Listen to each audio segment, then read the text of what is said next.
এখানে পুষতেছি এমনি এমনি মুখে আঙ্গুল দিয়ে চোষার জন্য দুই চারটে স্ট্যাটাস দে। তো শাওন অনেক আগে থেকে বাংলাদেশে একজন বিদেশি বাহিনীর গোয়েন্দা বাহিনীর একজন কর্মী হিসেবে কাজ করছিল। এর প্রমাণ হিসেবে আমি আপনাদেরকে বলি, 1990-এর দশকে তখন বাংলাদেশে কলকাতার সাহিত্যিকদের মারাত্মক রকম প্রচলন ছিল এবং যেটা ভেঙে দিয়েছিল হুমায়ুন আহমেদ এসে। হুমায়ুন আহমেদের লেখার এত জনপ্রিয়তা পেয়েছিল যে এপার ওপার দুই বাংলাতেই হুমায়ুন আহমেদ সমান তালে তার বই বিক্রি হতো এবং সেই সময় কলকাতার যে সাহিত্যিকরা ছিল তারা একটু ডাউন মার্কেট হয়ে গেছিলো। এরপরে হুমায়ুন আহমেদ হাত দেয় হলো নাটকে এবং সিনেমাতে। এই তিনটা ক্ষেত্রে সে সমানভাবে সফলতা অর্জন করে। তখন ভারতীয় যে এজেন্ডা ছিল মূলত, যে তাদের যে ইনকাম ছিল, এটা ওই সেক্টরগুলোতে কমে যাওয়ার কারণে তারা এখানে একজন লোককে ইনপুট করলো এবং সেই লোকটা ছিল শাওন। শাওনের মা যে বেগম তহুরা আলী, এই ভদ্রমহিলা কিন্তু দুইবারের আওয়ামী লীগের এমপি ছিল, সংরক্ষিত মহিলা আসনের এমপি, এবং এরা পিওর আওয়ামী লীগের ছিল। এবং শাওন দেখেন হুমায়ুন আহমেদের মেয়ের বয়সী, মানে তার মেয়ের বান্ধবী ছিল, সিনেমাতে টুকটাক অভিনয় করতো হুমায়ুন আহমেদের বিভিন্ন চরিত্র ইয়েগুলোতে, সিনেমাগুলোতে। সেখান থেকে সে ছলে বলে কৌশলে এবং না জানি আরও কত বাজে কাজ করে হুমায়ুন আহমেদকে ব্ল্যাকমেইল করে বিয়ে করলো। এবং আমি বিশ্বাস করি হুমায়ুন আহমেদ এই বিয়েটা করতে চায়নি। তৎকালীন সময়ে যেহেতু শাওনের মা একজন সংরক্ষিত মহিলা এমপি ছিল, সে বিভিন্ন মাধ্যম দিয়ে মিনিস্টার দিয়ে প্রেশার ক্রিয়েট করে, প্রশাসন দিয়ে ব্ল্যাকমেইল করে এই হুমায়ুন আহমেদকে বিয়েতে বসতে বাধ্য করে। কেননা সেই সময়ে কিন্তু হুমায়ুন আহমেদ এবং গুলতেকিনের যে প্রেম কাহিনী ছিল তা বাংলাদেশে একটা রূপকথার মতো প্রচলিত ছিল এবং সেই প্রেম কাহিনী আমাদের কাছে একটা আদর্শ ছিল এবং সেই আদর্শের জায়গায় বাড়ি মারে শাওন।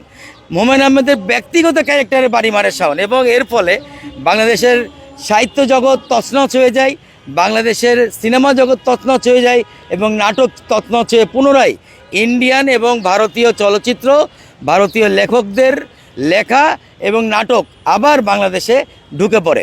এটা ছিল একটা নীল নকশা ভারতের এবং সেই নীল নকশাকে এখানে সফল করে সেটা হচ্ছে শাওন।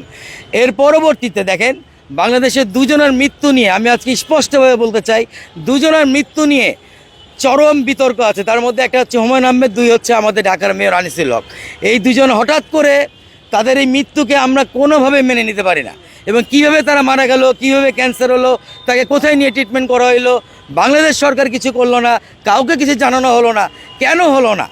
এই দুটো মৃত্যু নিয়ে কিন্তু এখনও রহস্য আছে। আপনারা যদি এই রহস্যকে ঘাঁটেন, আমি মনে করি যে এর মধ্যে শাওনের কিছু না কিছু হাত আপনি পাবেন, ভারতের কিছু না কিছু হাত আপনি পাবেন, যে তারা মিলিয়ে আমাদের এই বিশিষ্ট সাহিত্যকারকে তারা মানে সংঘবদ্ধ হয়ে তাকে মেরে ফেলেছে।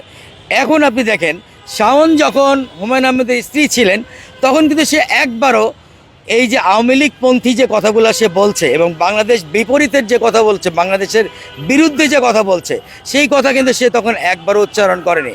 যখনই হুমায়ুন আহমেদ মারা গেছে শাওন কিন্তু আপার হ্যান্ড আসছে এবং বাংলাদেশে যখন রয়ের আর কোনো এজেন্ট ছিল না 2024 সালে 5ই আগস্টের পর, ঠিক 5ই আগস্টের পর শাওন কিন্তু মাথাচাড়া দিয়ে ওঠে এবং তখন থেকে সে কিন্তু ছাত্র জনতার বিরুদ্ধে বলছে। দেখেন 1400 ছেলে চোখের সামনে আওয়ামী লীগ মেরে ফেলেছে, 1400 ছেলেকে চোখের সামনে সে তৎকালীন আওয়ামী লীগের প্রশাসন গুলি করে পাখির মতো মেরে ফেলেছে। তারপরও শাওনের মতো নির্লজ্জ বেহায়া মেয়েরা আমাদের জুলাইকে নিয়ে এই ধরনের কথাবার্তা বলে। আমি তো বলবো আসলে জুলাই এবং আগস্ট শাওনকেই সিডিআই করেছে বলে শাওনের মনে এত ব্যথা পেয়েছে এবং শাওন এ কারণে জুলাইকে সিডিআই বলেছে। আসলে বেসিক্যালি শাওনকেই সিডিআই করা হয়েছে এই জুলাই এবং আগস্টের মাধ্যমে। আরেকটা কথা বলি, শাওন ও শাওনের মতো যারা আছে এদের সকলকে সম্ভবত ওই পার থেকে, মানে হিন্দুস্তান থেকে কলকাঠি নাড়ে, তো যখনই আমাদের ভালো কিছু হয় তখনই শাওনকে ওরা উপর থেকে দেয়, দিয়ে কি বলে জানেন, এই ম্যাগি নুডলস তোর না টাকা পয়সা দিয়ে এখানে পুষতেছি এমনি এমনি মুখে আঙ্গুল দিয়ে চোষার জন্য দুই চারটে স্ট্যাটাস দে।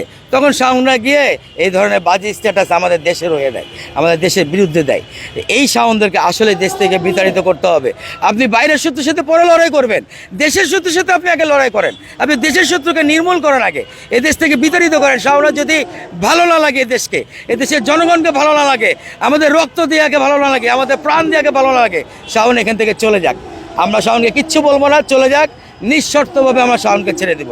আর যদি এদেশে থাকে, বাংলার মাটিতে থাকে, বাংলাদেশবাসী হয়ে থাকতে হবে, বাংলাদেশের জনগণ যে ভাষায় কথা বলে সে ভাষায় কথা বলতে হবে। ধন্যবাদ।